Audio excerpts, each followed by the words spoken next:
Bueno, hoy estamos en una de las salidas del proyecto de seguimiento de las poblaciones de fringílidos en la Comunidad de Madrid, proyecto SEFRICAN, que es un proyecto financiado por la Consejería de Medio Ambiente y Ordenación del Territorio, en el que participan como voluntarios los silvestristas federados de la Federación Madrileña de Caza. En este momento estamos preparando el montaje de una red de libro, que es el método de captura selectivo e inocuo que utilizamos para capturar especies de aves fringílidas.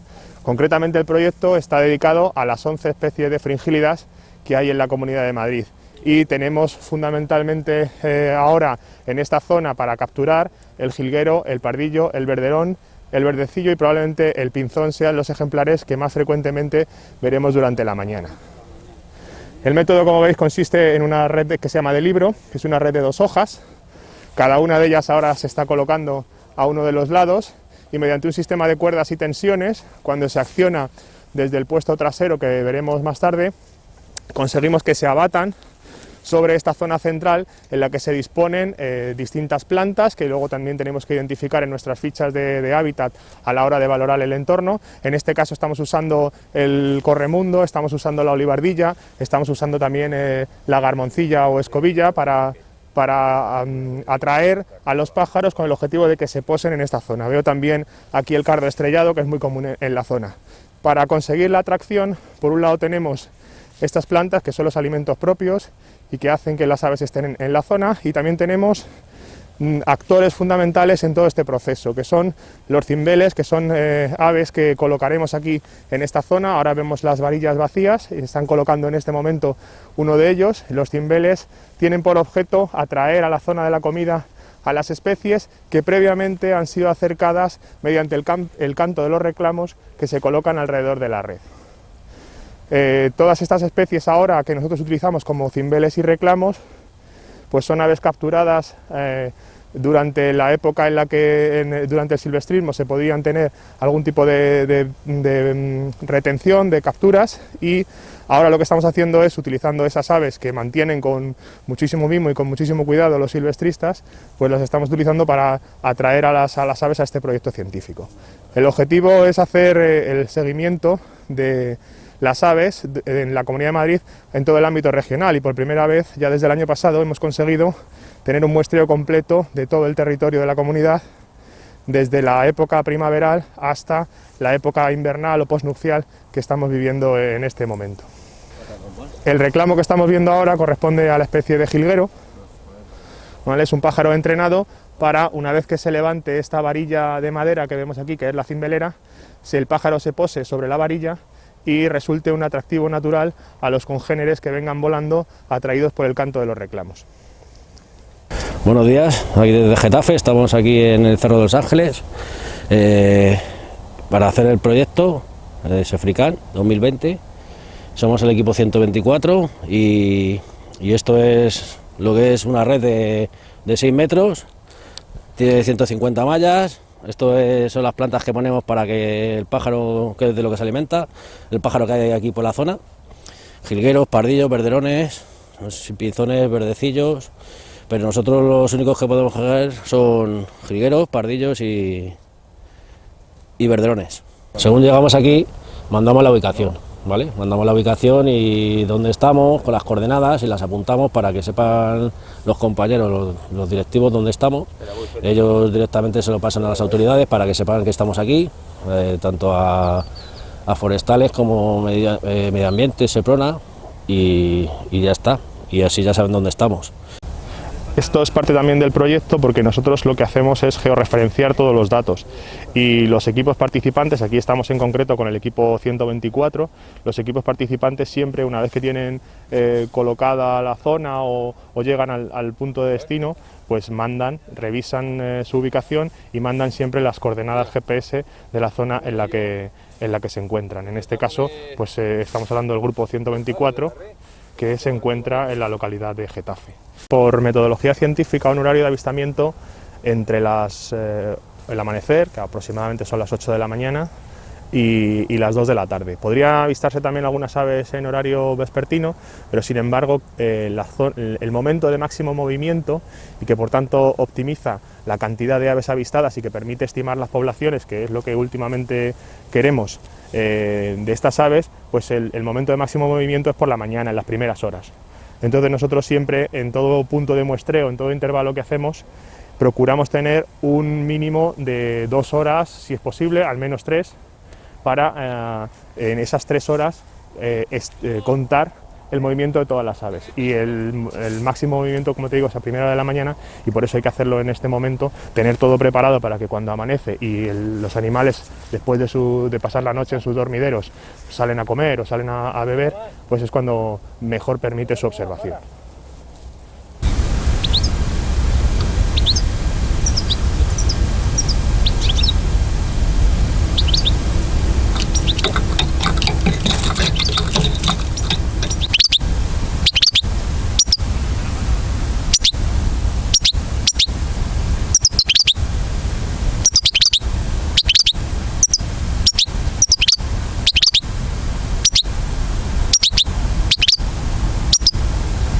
Buenos días, soy Pablo López Espí, soy el director del proyecto científico de seguimiento de las poblaciones de fringílidas en la Comunidad de Madrid, y nos encontramos hoy a las afueras de Madrid, en la localidad de Getafe, en la zona del Cerro de los Ángeles, realizando un avistamiento y toma de muestras biométricas de las ejemplares de las especies de fringílidos que tenemos disponibles en la Comunidad de Madrid. Del total de 11, las especies más abundantes aquí son el jilguero, el pardillo y el verderón, que son las que nos estamos focalizados hoy.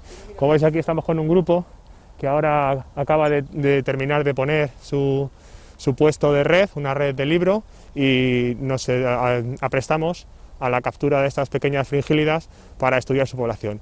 El objetivo último del proyecto trata de estimar las poblaciones presentes en la Comunidad de Madrid a lo largo del año, sus variaciones, que tienen que ver con la disponibilidad de comida, que tienen que ver con las migraciones, también su buen estado de salud, ¿no? Entonces nosotros no solamente nos ocupamos de las aves en sí mismas, sino también de valorar su entorno, porque este proyecto también pretende ser una herramienta de gestión para todo este tipo de aves. Como veis aquí, nos encontramos en una zona de cultivos en la que alrededor tenemos un montón de lindes, tenemos vegetación herbácea, que es fundamental su existencia para que estas aves se desarrollen en condiciones normales, puesto que esta abundancia de comida es la que les permite subsistir y abundar en nuestro entorno. También en la zona vemos ciertas arboledas, que son elementos que les sirven de refugio, y por tanto el conocer el hábitat, el valorar la zona que tenemos en este momento, pues nos va a permitir justificar su existencia o su ausencia dentro de la comunidad. Nosotros ya tenemos un ambicioso proyecto de muestreo. El año pasado completamos al final, en el ejercicio 2019, más de 2.000 puntos de muestreo por toda la comunidad, que nos ha dado una información valiosísima que no se había obtenido hasta ahora, tanto de las poblaciones como del estado de los hábitats, como en qué zonas podemos asociar la abundancia o carestía de estas aves, y que por lo tanto ofrecen resultados muy valiosos para el estudio científico y para el seguimiento. También es una forma de poner en valor el trabajo que hacen los voluntarios y poner en valor la herencia cultural que el silvestrismo, que es la técnica que estamos practicando para recoger estos datos científicos, pues lo ponemos en valor para fomentar y denunciar la necesidad de su conservación y su mantenimiento, ¿no? Agradecemos muchísimo a la Comunidad de Madrid, a la Consejería de Medio Ambiente, Ordenación del Territorio y Sostenibilidad, las autorizaciones excepcionales que nos dan para realizar todos estos puntos de muestreo, y que sin el apoyo que recibimos de la Consejería de la Comunidad de Madrid en particular, pues sería imposible realizar este trabajo científico. Entonces creo que hay que también valorar y ponderar esa colaboración muy importante que tenemos. La rabaniza ya a disposición. No. Si nos levantamos a lo mejor lo vemos, pero bueno. No, pero bueno, luego de todas maneras hacemos una inspección de la zona, pero... Mira, los dos más. Otros dos. Pablo, ahora todavía no ven bien los cimbeles.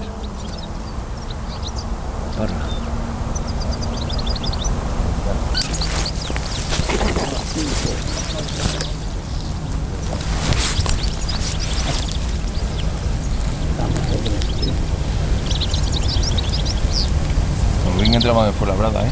No les mola el sitio, ¿eh? Claro, No. están muy gigantes. Están muy duros, muy duros. Bueno, al final van aprendiendo, ¿no? Porque esta es una zona que sí que es bastante concurrida. No es fácil encontrar sitios donde se pueda hacer esta actividad, ¿no? Muchas veces estamos muy limitados por los terrenos y esta es una zona que es una zona de libre acceso que está muy próxima a Madrid, y toda esta zona de Leganés, Getafe, Fuenlabrada, pues es una zona en la que se hace bastante muestreo, y al final estos animales también aprenden. Mira, 1:00 a.m. ¿Qué venían? Jilgueros. Los apuntamos ahí. ¿El qué? Vale, voy a quitar esto de aquí.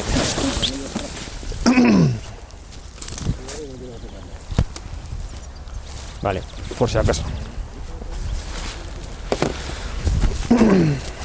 ¿Tus anillas? Vale, vale.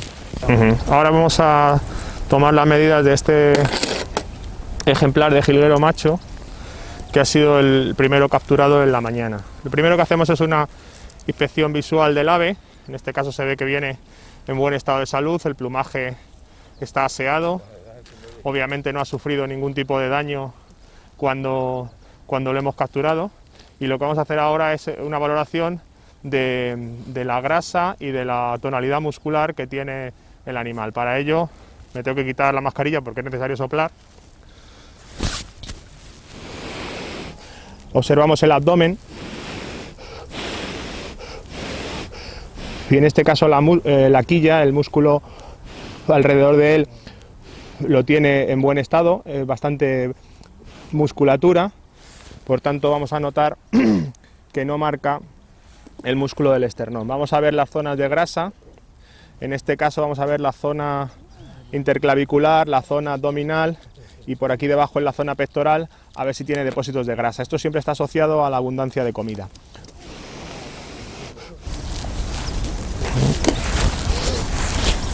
La muda, que es el cambio del plumaje de nido de este ejemplar, que es juvenil, pues está ya terminada, ya se aprecia el plumaje de adulto. Y podemos también ver que es un ejemplar juvenil, aparte de en el aspecto de la cabeza, que claramente lo denota, observando cómo estas puntas de la cola que tenemos aquí aparecen puntiagudas en lugar de redondeadas. Eso nos dice claramente que se trata de un ejemplar nacido durante este año 2020 y no de un ejemplar adulto. La hora de captura han sido hace 2 minutos, las 8:10. Bien, vamos a tomar la medida. En primer lugar vamos a medir el tarso, que nos da un poco idea de la subespecie que podemos tener, del crecimiento del ave también, y para eso utilizamos las puntas del calibre y vemos como el tarso de este jilguero es 1,58 centímetros o 15,8 milímetros, que claramente coincide con la subespecie parva, que es la que tenemos local, endémica, aquí en la región de Madrid.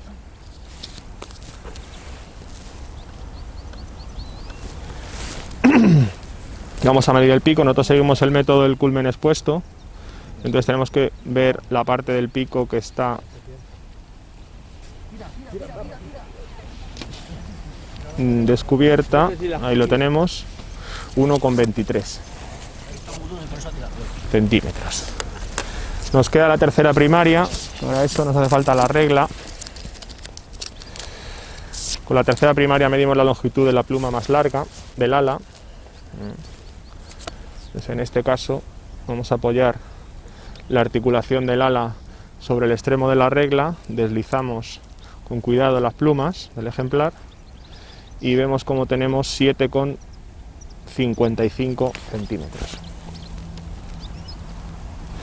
Para los ejemplares locales, en torno a 7,5 centímetros es una medida bastante frecuente, mientras que los ejemplares que vienen ya de la migración desde Europa, que no corresponden con la subespecie que tenemos aquí en la región madrileña, lo normal es que estemos observando medidas de tercera primaria más cerca de 8 que de 7,5, y que también la longitud del tarso pues aumente a 1,7, puede ser en ese margen. Ahí no se nota tanto la diferencia entre una especie y otra.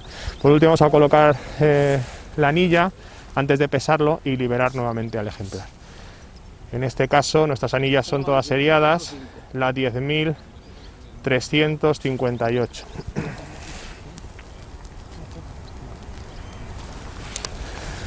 Colocamos con cuidado en la pata del ave.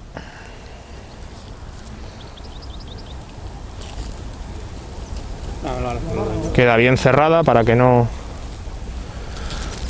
pueda sufrir ningún daño. Estas anillas tienen un tamaño adaptado a las patas de estas aves y por último vamos a pesarlo. Nosotros por metodología, puesto que este es el momento en el que lo soltamos y se puede escapar, incluimos siempre este peso de la anilla dentro del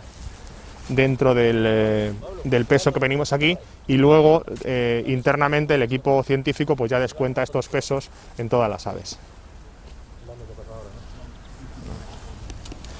Ponemos la báscula a cero.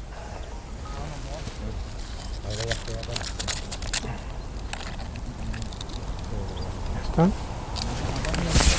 Él se va a estar quieto porque ve una oscuridad hacia el fondo y no se va a mover, nos va a permitir pesarlo tranquilamente. Son 13,64 gramos.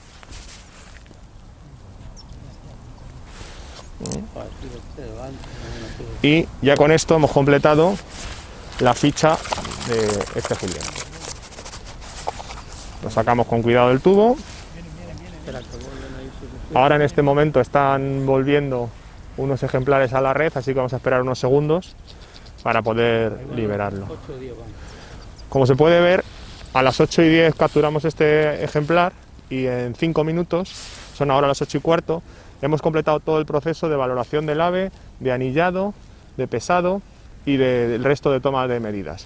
Esto prácticamente lo que nos dice es que es un método óptimo para muestrear estas aves, porque no están como pudiera parecer en una red de pantalla, una red japonesa, durante unas horas ahí colgando, esperando que alguien los pueda recoger, o no sufren daños en el plumaje, porque estas redes están muy adaptadas a estos animales, ¿no? Entonces el método de la red de libro, frente a las redes de pantalla o redes japonesas, es muchísimo mejor, genera muchísimo estrés y muchísimo menos posibilidades de daño a estas aves. Aquí vemos cómo el jilguero está tranquilito, no ha sufrido ningún daño, él está despierto, oteando, y ahora pues lo soltaremos en cuanto me den permiso.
Y ya en el aspecto vemos que es completamente diferente al que veíamos antes. Este ya no es un jilguero local, se aprecia una cabeza mucho más grande, la tonalidad de las plumas más blanquecina también nos dice que no es la subespecie parva que tenemos en la zona. Este es un jilguero que ya ha iniciado la migración y está actualmente pues tomando un respiro o incluso pasando una cierta temporada de invernada aquí en la zona de Getafe del Cerro de los Ángeles, donde nos encontramos. Vamos a hacer el mismo proceso de medir al pájaro.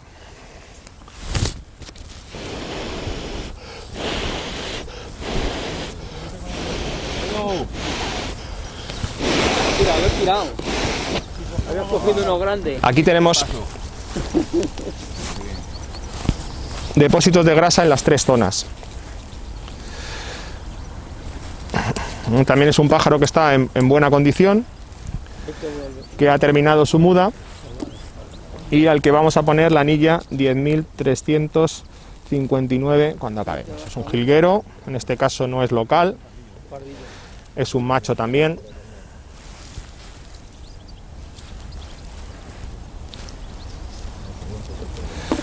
Y vamos a comprobar con la cola si se trata de otro ejemplar juvenil, como así es, que aquí vemos igualmente su cola puntiaguda. Este ha sido capturado a las 8:15. Es igual, es este mismo gesto de la cola puntiaguda lo que nos dice que el ejemplar es juvenil. Vamos a tomar el resto de medidas.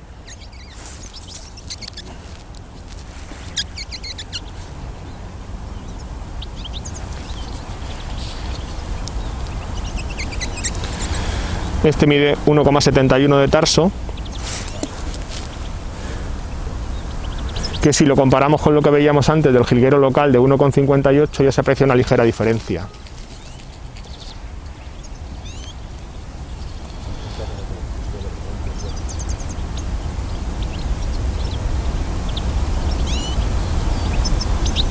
Uno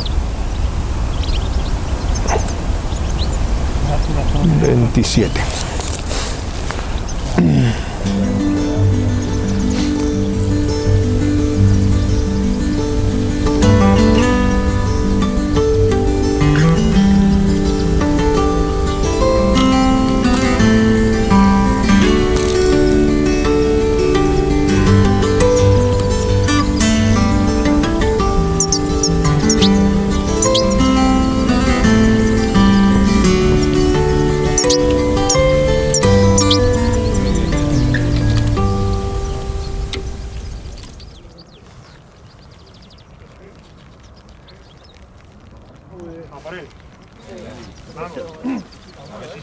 Se mueve ya.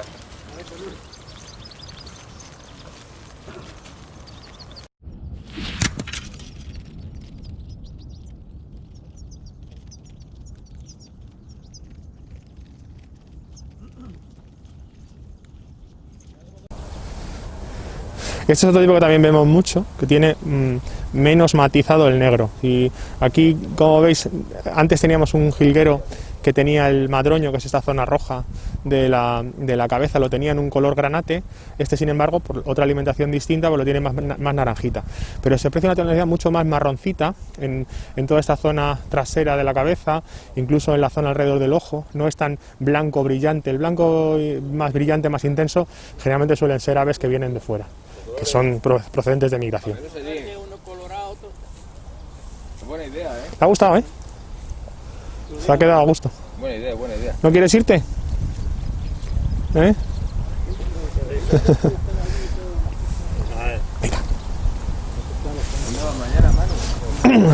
Pues te comentaba que la forma de cultivar es muy importante para las poblaciones de los frigílidos que nosotros estamos estudiando en la Comunidad de Madrid.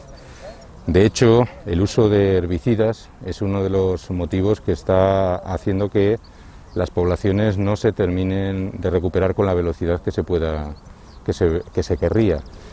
Y otro de los motivos es el tema de las lindes en las zonas agrícolas.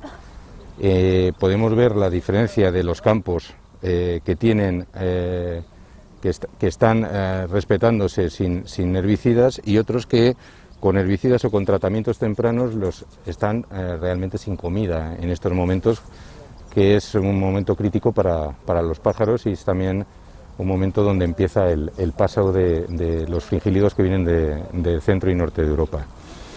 Las lindes, antes se respetaba más que los campos tuvieran una separación entre 1 y 2 metros entre las tierras cultivadas, de manera que en ese espacio, en esa franja, es donde nacen muchas de las conocidas como malas hierbas, que son el alimento de estas aves. Ahora, en muchos sitios vemos que esas lindes no se respetan prácticamente y que las tierras se juntan unas con otras, de manera que encontramos en muchas zonas que el terreno no tiene comida por la forma de tratar la tierra, y que además las lindes no existen unas lindes muy pequeñas. Y esas zonas son donde se está apreciando que evidentemente las poblaciones están disminuyendo mucho o respecto de otros sitios. El pájaro al final, ¿dónde está? Donde hay comida. Las plantas que ellos comen son muy variadas. Normalmente lo que ocurre es que la naturaleza proporciona mucha más variedad de plantas y mucha más cantidad en las épocas de cría, tanto en primavera como en el final de la primavera y el comienzo del verano, que es cuando está la etapa nupcial y de cría de estos animales. Y se aprecia cómo esa variedad y esa cantidad disminuye según avanza el otoño o el invierno, hasta volver de nuevo a la primavera.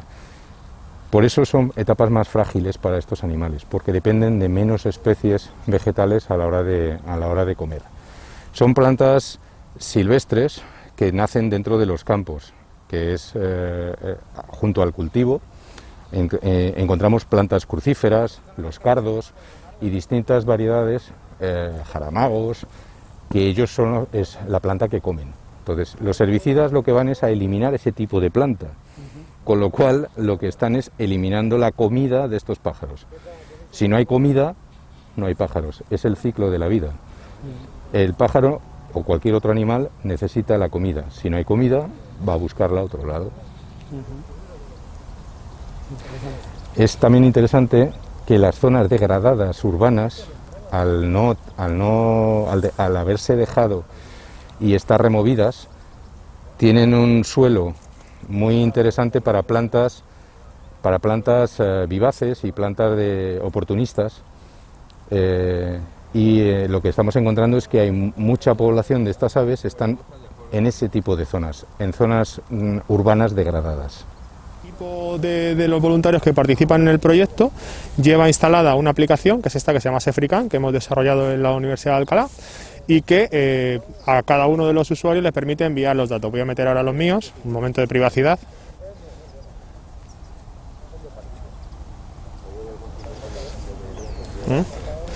Entonces en esta pantalla nosotros ya tenemos georreferenciadas nuestras coordenadas, nuestras localizaciones, la fecha de toma de datos, esta es de una semana pasada, y por ejemplo si nosotros queremos mandar la información de un jilguero que acabamos de recuperar, pues tiene su número de equipo, su fecha, aquí vamos introduciendo la hora de captura, vamos a poner por ejemplo las 10, por hacer el ejemplo, ¿vale? Y aquí ya vamos poniendo nuestras anillas que vamos recuperando, pues, o la que vayamos anillando en el momento, ¿no? Esta sería para las que anillamos nosotros, y esa anilla número, pues imaginemos una de hoy, la 13.640 por ejemplo, y aquí estarían los datos del pájaro, su peso, longitud, especie.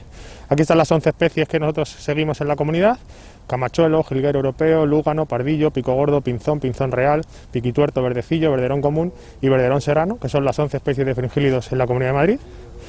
Y sobre ellas, pues las medidas biométricas que hemos estado viendo: si es un pájaro local, su sexo, edad juvenil adulto, el número de ejemplares que se han capturado en ese caso, su condición física, grasa, el músculo, la muda. Y en el caso de las hembras, pues vemos también si ha estado próxima a la época de la cría, estudiando su placa incubatriz. Y lo mismo que hacemos con las aves, lo hacemos también con los datos del entorno, la temperatura, el viento, el tipo de terreno. Aquí, por ejemplo, pues estaríamos en una zona de cultivos, que es en la que estamos ahora, viento, nubes, lluvia, las 35 plantas que identificamos en el proyecto como posible alimento en función de la temporada de todas estas especies, ¿no? Y también pues estaría aquí los datos de avistamientos, que son muy importantes. Tenemos igualmente para cada una de las 11 especies, en franjas horarias de 1 hora, ¿no? Tenemos la cantidad de aves avistadas desde ese punto para cada una de ellas. Aquí tenemos el intervalo cerrado desde hasta las 8 de la mañana, y podríamos extendernos hasta las 2 de la tarde en esas franjas horarias. Una vez que completamos todos estos datos, que son los que anotamos en nuestro cuaderno de campo, le damos a guardar y automáticamente se mandan a una base de datos, con lo cual el equipo científico del proyecto pues ya tiene toda la información prácticamente en tiempo real, ¿no? Y eso es otra de las novedades que hemos aportado, y otra de las potencias del proyecto, la cantidad de datos que podemos manejar gracias a este tipo de aplicaciones.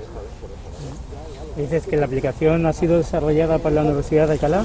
Sí, entre las becas que ha financiado el proyecto Sefrican, una de ellas es para un estudiante que es Daniel, que durante el periodo de su beca y como trabajo fin de grado, pues ha desarrollado esta aplicación, ha desarrollado varias versiones, esta ya es la 1.6 con la que estamos trabajando, y ahora tenemos otro estudiante más, que es Radvan, que va a hacer una nueva versión en la que vamos a incorporar funcionalidades de web, ya más orientadas no a la toma de datos, que ya es muy estable y está muy afianzada por parte de los voluntarios, pero a la parte de extracción de datos y de análisis de características.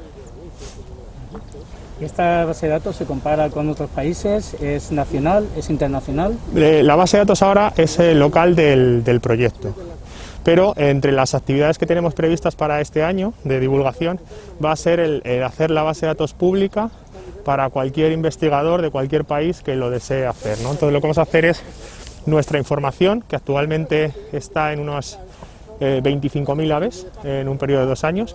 Nuestra información la vamos a hacer pública y accesible para que cualquier investigador pueda consultar los datos que nosotros hemos tomado, tanto su localización como los datos biométricos o cualquier otra cosa que fuera de interés en el estudio internacional. Eso es una cosa que nosotros también vamos a aportar en general a la comunidad científica, porque cuando nosotros recuperamos una anilla, nosotros seguimos un protocolo que es a través de EURIN, que es la Oficina Europea de Anillamiento, comunicamos nuestra recuperación. Debo decir que desgraciadamente las entidades locales que han puesto esa anilla no en todos los casos nos devuelven la información de dónde fue esa ave anillada, ¿no? Entonces eso es algo que no está funcionando muy bien y no hay una base de datos pública en la que de manera accesible y fácil alguien que recupera una anilla o que simplemente la visualiza en el campo y quiere saber de dónde provino esa ave, pues no hay una base de datos pública sencilla y accesible en la que se pueda consultar esos datos. Y eso nosotros lo vamos a hacer también con este proyecto para que todas nuestras aves sean accesibles y consultables públicamente. ¿Tenéis constancia de algún otro país que haga un tipo de estudio similar al que estáis haciendo? No. Hay países en los que esta modalidad o cuestiones parecidas pues existen, pero a nivel de darle esta visión científica que nosotros tenemos, no conozco de ninguno que lo esté haciendo. Soy David, soy del grupo 124 y aquí estamos pasando una mañanita. Se ven pajaritos, pero el tiempo no acompaña. Pero bueno, estamos entretenidos y vamos tirando de vez en cuando. ¿Cuánto tiempo lleváis de voluntario en este tipo de proyectos? Pues desde que empezó, fui de los primeros en apuntarme, creí en él y creo que es un buen proyecto, limpio, sin mentiras y a ver si seguimos muchos años. Veo que vas acreditado, David. Sí. ¿Qué es esa tarjeta que llevas? Esta es la acreditación, como que hicimos el examen, somos los que podemos salir con la red y ya está. La acreditación, si la acreditación no... Hay compañeros que no la tienen, solo pueden venir con nosotros. Realmente los que pueden salir al campo son los que tienen la acreditación.